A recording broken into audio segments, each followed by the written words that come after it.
ኦሮሚያ መጥቶ አዲስ አበባን እየወረረ ነው።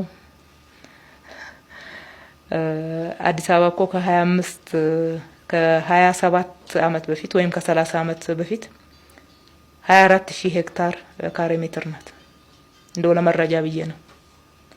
24000 ካሬ ሜትር አለ ፕላኑ፣ መረጃ ነው ማየት ይቻላል።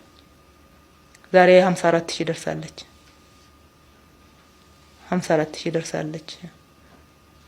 ኦሮሚያ ወደዚህ ወደ አዲስ አበባ ወሮ ነው ወደ 54000 ያደገችው። በመረጃ ስንነጋገር ጥሩ ነው። ከተማ ሲያድግ ይሰፋል። አዲስ አበባ ከተማችን ናት፣ የሁላችንም የሀገራችን ከተማ ናት። በምታርግበት ሰዓት በህጋዊ መንገድ ነው ማደግ ያለባት ነው፣ መስፋት አለባት። ስትሰፋ በህጋዊ መንገድ ነው መስፋት ያለባት።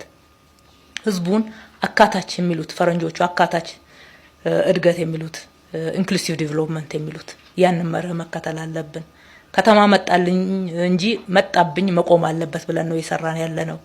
ህዝቡን ማስተሳሰር አለብን። ህዝቡን ሰላሙን በጋራ መጠበቅ፣ እድገቱን በጋራ መቋደስ፣ አብሮ ማደግ፣ አንዱ ለሌላው በድንበር እየተከፋፈለ የሚታይ ሳይሆን የኛ ብሎ የሚታይበት ያንን ማስረጽ ነው ለኛ ለኢትዮጵያውያን በጣም የሚጠቅመን። በዛ መሰረት ደግሞ የጀመርናቸው ስራዎች አሉ፣ እየሰራን ያለነው ማለት ነው። እጅግ አድርጌ አመሰግናለሁ።